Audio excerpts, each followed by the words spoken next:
안녕하십니까. 여러분하고 같이 불타의 생애와 사상이라고 하는 그런 주제를 가지고 약 한 학기 동안 강의가 되겠습니다.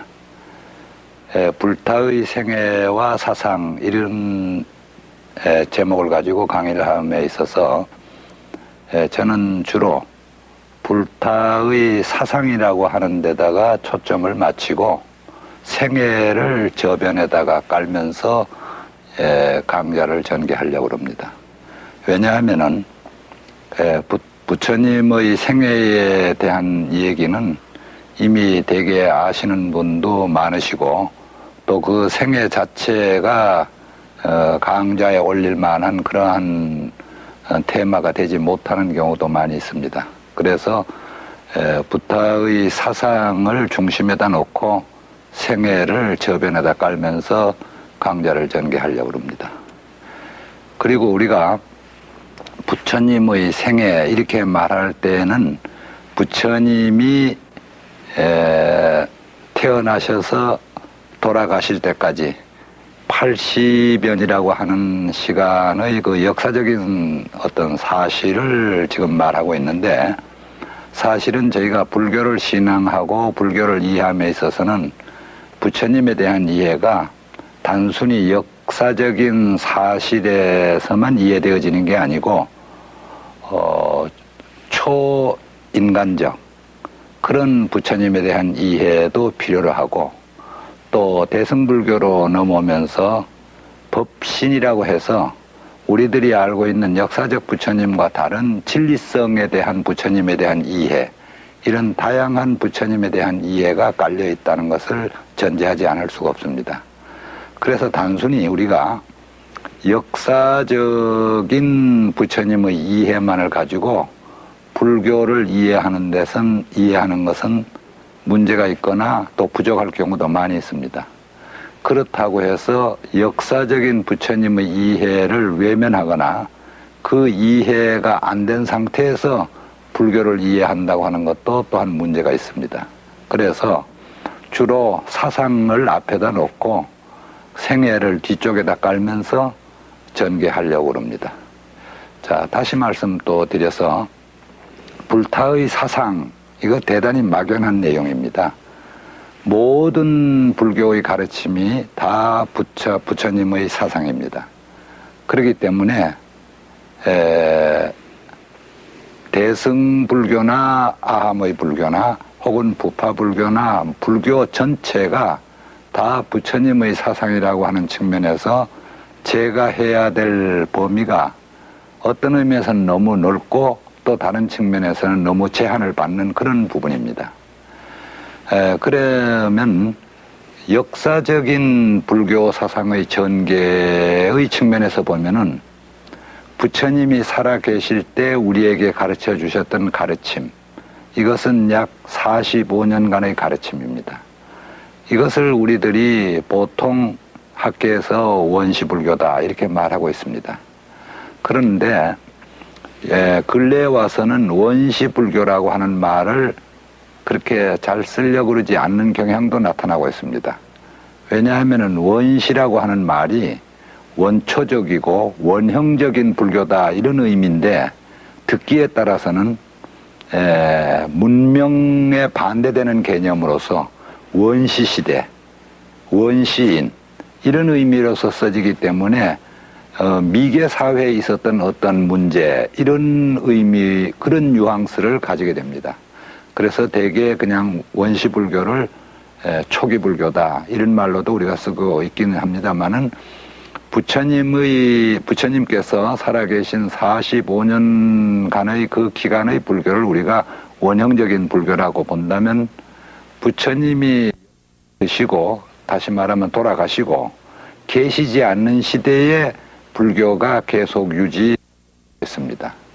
근데 그 계속 발전되고 있는 기간의 약 100년간을 보통 우리들이 초기불교, 거기까지 포함해서, 그 다음에 그것을 원시불교와 구별해가지고 혹은 근본불교 이런 말로도 쓰고 있습니다. 그런데 그 원시불교나 근본불교를 다 합해서 보통 부파 이전의 불교를 초기 불교라고 이렇게 말하고 있습니다. 자, 이렇게 우리가 부르는 이유는 뭐냐 하면은 부처님께서 45년간 가르쳐 주신 그 가르침이 그 원형대로 잘 전개되어진 시대가 약 한 100년간입니다. 그러니까 보통 그걸 우리가 불교학에서 말할 때는 불멸100년간, 불멸이란 말을 씁니다. 그걸 아마 요즘 우리가 쓰고 있는 개념으로 바꾸면 불기 약 100년간 이런 말로 바꿀 수도 있습니다. 여기서 다시 말씀드릴 것은 불교에 있어서 불기하는 말은 부처님의 탄생에서부터 시작되는 게 아니고 부처님의 인멸에서부터 시작되는 기원입니다. 그러니까 부처님이 돌아가시면 불기 1년이 되죠. 돌아가신 지가 30년이 되면 불기 30년이 되겠습니다. 근데 이것을 혹시 또 혼동해서 마치 불기가 부처님의 탄생인 것처럼 오해하고 있는 분들이 많이 있습니다. 제가 강의 중에 이런 말씀을 드려서 대단히 죄송합니다마는 우리나라의 굴지의 언론에서도 그 사설에서도 이런 이런 잘못을 범하는 것을 볼 수 있고 또 대단히 큰 방송에서도 부처님 오신 날 방송할 때 보면은 부처님 오신 지 몇 년 이런 말을 쓰는 걸로 보면은 불기가 탄생으로 오해가 되고 있는 것 같습니다. 그런데 이것은 불멸에서부터 출발을 하는데 불멸 100년까지는 불교가 아무 변화가 없이 교조인 스승이 가르쳐준 가르침이 그대로 전지되고 유지되어지던 그런 시대입니다. 그리고 한 100년이 지나면서 소위 부파 분열이라고 해서 불교가 여러 부파가 나타나기 시작합니다. 물론 기본적으로는 두 개 부파가 나타나서 상자부와 대중부라고 하는 서로 다른 주장, 생각 이런 것들이 대립을 이루면서 파가 갈라지죠. 이런 것들이 불멸 100년경에서 200년, 300년, 400년, 500년 이렇게 약 300~400년을 내려오면서 18개의 지말 분열이라고 해서 부파가 다시 더 생겨가지고 소위 소승 20부라고 해서 20개 부파가 이루어집니다. 이 시대의 불교를 우리는 부파불교 혹은 부파불교 시대 또 이것을 교리적으로는 아비달마 불교 이렇게 여러 가지 표현을 하고 있습니다. 아마 강의를 처음 들으시거나 불교를 처음 접하시는 분은 저 사람이 지금 무슨 얘기를 하고 있는가 이렇게 말씀하시겠습니다. 그러나 오늘 지금 제가 강의 초에 드리는 말씀은 지금 제가 앞으로 강의해야 될 전체에 대한 것을 대강 개설을 하려고 그런 겁니다. 그래서 원시불교나 부파불교나 이런 불교들이 전부 다 붓다의 사상이다 이렇게 우리가 말할 수 있다는 얘기죠. 그 후에 그 부파불교를 거쳐서 다시 나타나기 시작한 새로운 불교가 소위 대승불교라고 하는 불교입니다. 역시 이 대승불교도 또 붓다의 사상입니다. 부처님의 사상이죠.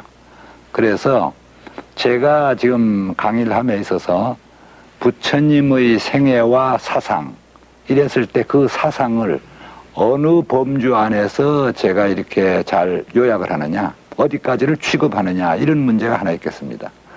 물론 대승불교 시대를 넘어서 중국불교로 들어오면서부터는 소위 종파불교라고 해서 여러 종파가 또 나타나기 시작을 하고 종파마다 종지를 달리하는 그런 또 불교가 전개됩니다. 그러한 부파불교나 또 원시불교나 혹은 대승불교나 종파불교나 이런 각각 그 시대의 사조 그것의 영향을 받은 불교가 바로 한국불교입니다. 그러니까 어떤 의미에서는 한국불교를 단순하게 한국불교는 무슨 인도불교하고는 다르다. 중국불교하고는 또 다르다. 이렇게만 얘기되어서 안 되는 것이 이런 발달의 전개 과정 이런 것들이 각각 한국불교에 영향을 주고 한국 불교가 그런 것을 소화해서 또 새로운 한국 불교로서 정립해 갔던 것입니다. 그래서 주로 제가 지금 말씀드리는 중심은 소위 원형적인 불교에다가 무게를 싣고 불교 사상을, 그러니까 부처님의 생애는 생애보다가 사상을 앞에다가 세우고 생애를 배경에다 깔고, 그리고 사상은 주로 원형적인 부처님 시대, 부처님의 육성, 부처님의 목소리에 가까운 불교 사상이 뭘 것인가 하는 것을 생각해보고, 그 다음에 시간이 되는 대로 그것이 어떻게 발전 변화하고 있느냐 하는 대승불교 사상까지도 조금 다뤄보려고 합니다.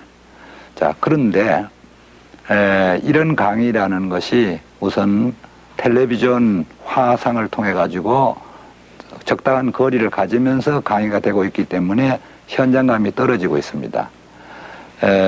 저 역시 또 여러분들을 앞에 놓고 강의하는 게 아니고 또 질문을 주고 받을 수도 없지 않습니까? 그래서 가능한 한 세밀하게 다소 중복되는 감이 있게, 그 다음에 어떤 어려운 한자라든지 그런 원어에 대한 것도 그때그때 설명을 하면서 이렇게 전개를 시켜가려고 그렇게 생각하고 있습니다. 자, 그러면 이렇게 우리가 불교 사상을 이해할 때 역사적으로 대승 혹은 무슨 부파 혹은 종파불교 이런 전개 과정이 있는가 하면은 불교 자체가 가지고 있는 또 다양성, 그 다음에 중층성 이런 걸 가지고 있습니다.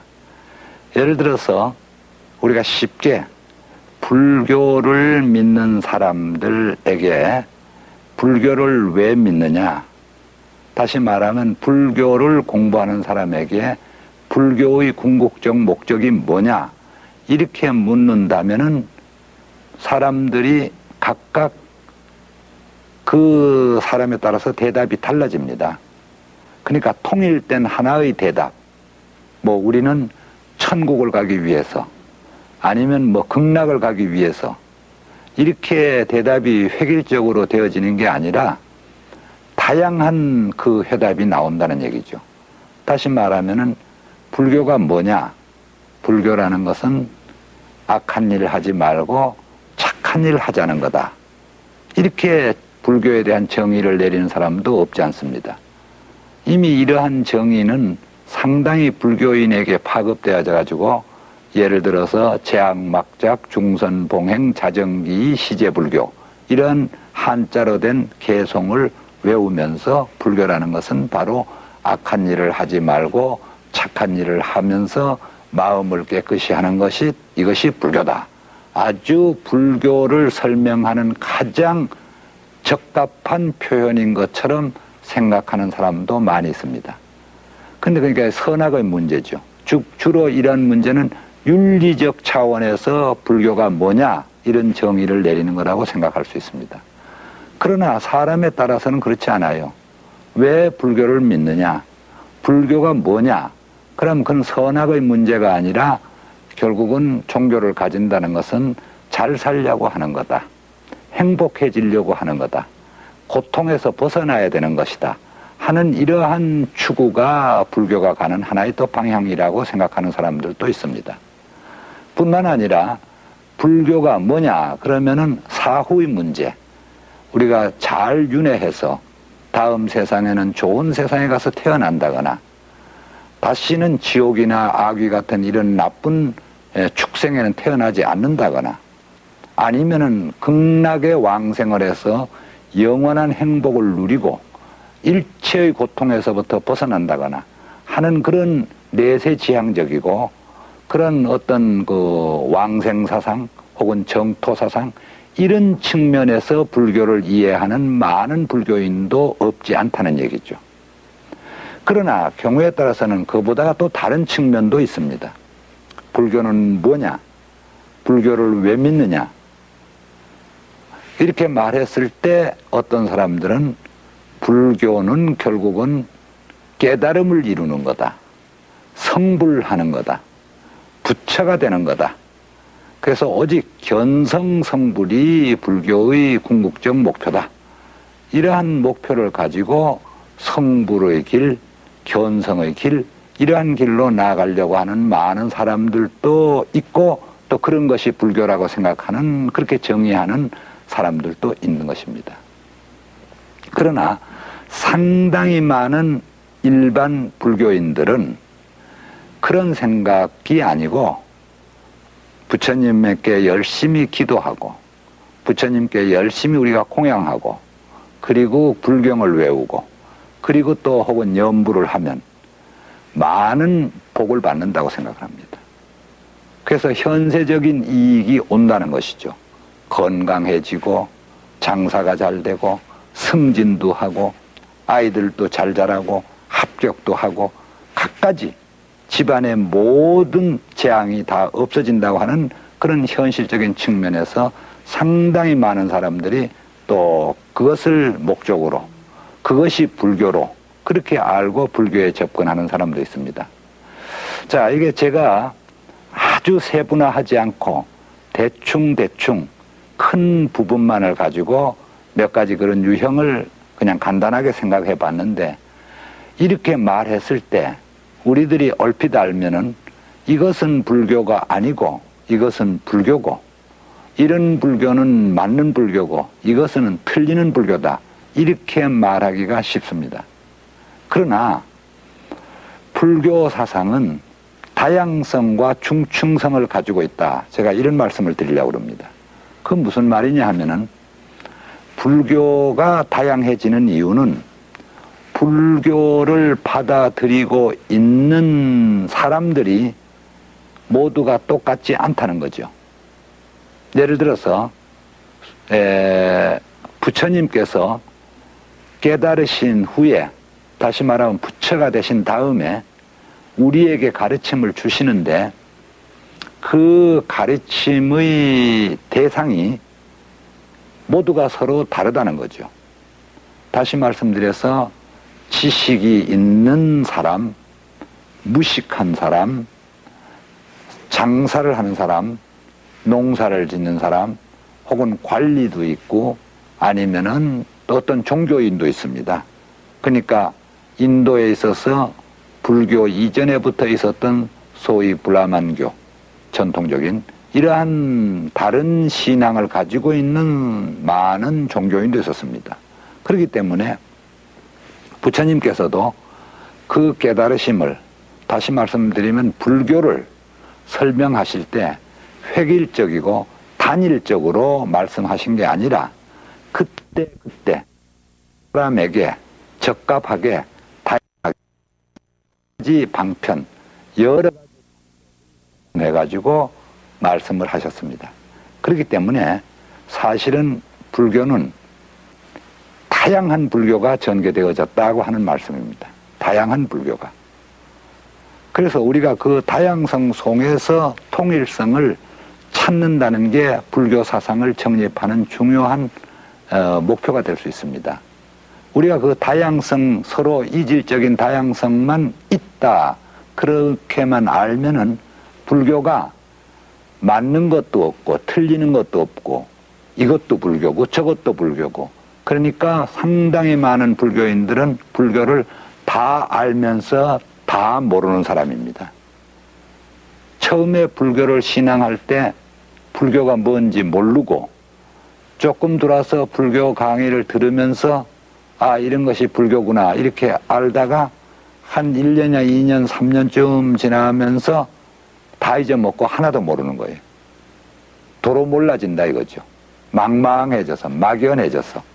그래서 불교인들이 공통된 그 약점이 자기는 불교인이고 나는 불교가 좋고 이래서 나는 불교를 가지고 있는데 남이 와서 불교가 뭡니까 하고 물으면은 대답을 할 줄은 모른다는 공통점을 가지고 있습니다.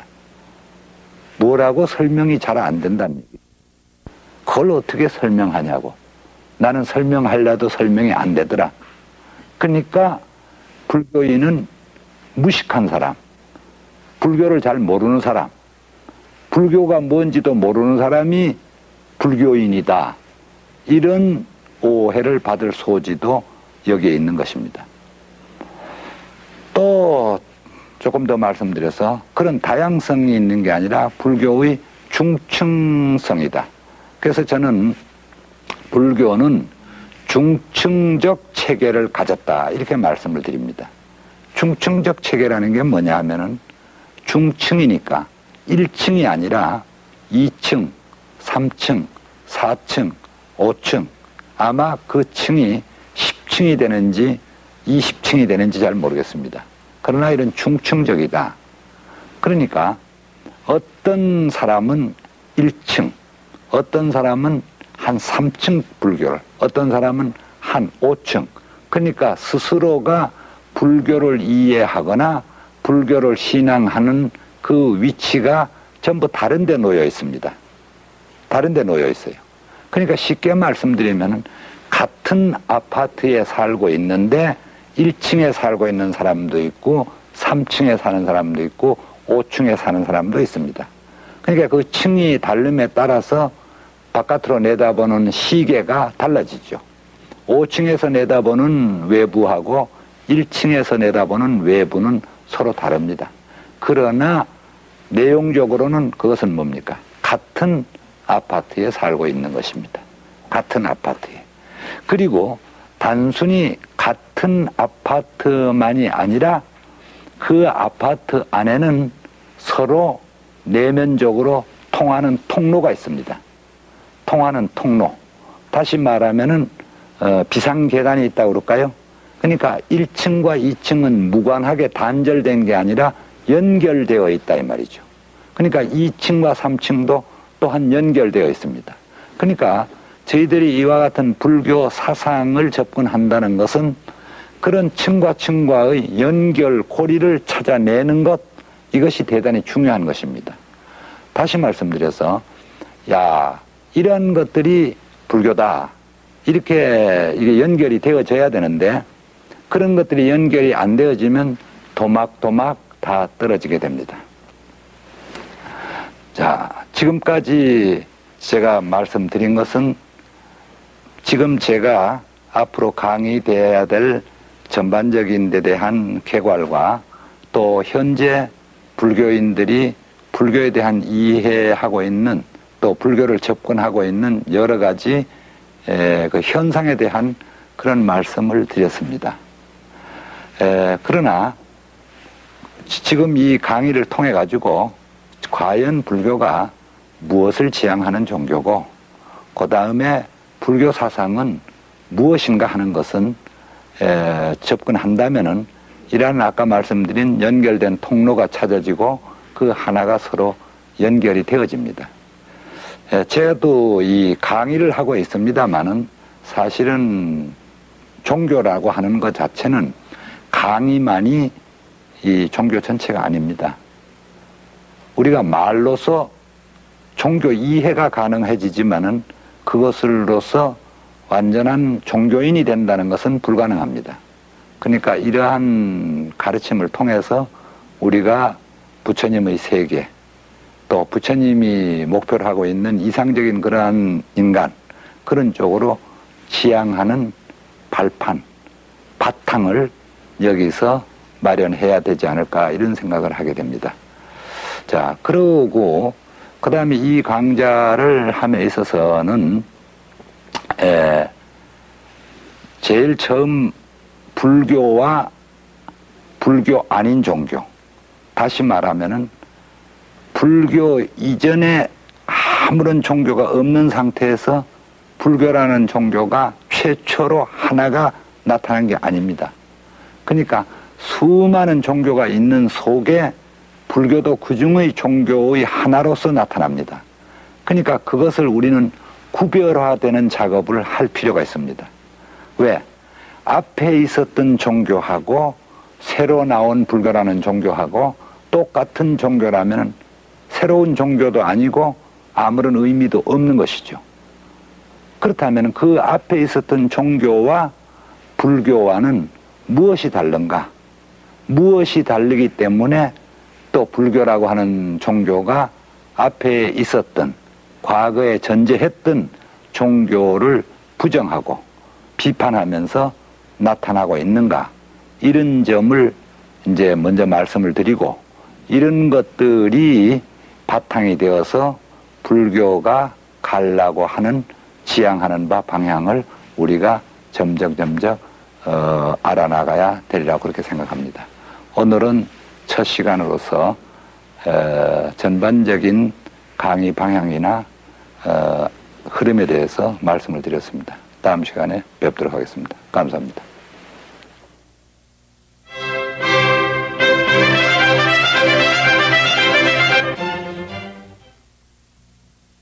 안녕하십니까. 먼저 이제 강의에 들어가서 먼저 부처님 말씀을 드리기 전에 불교가 가지고 있는 특징을 조금 말씀을 드리겠습니다. 우선 우리가 구별해야 될 문제가 있는데, 불교가 기존 종교,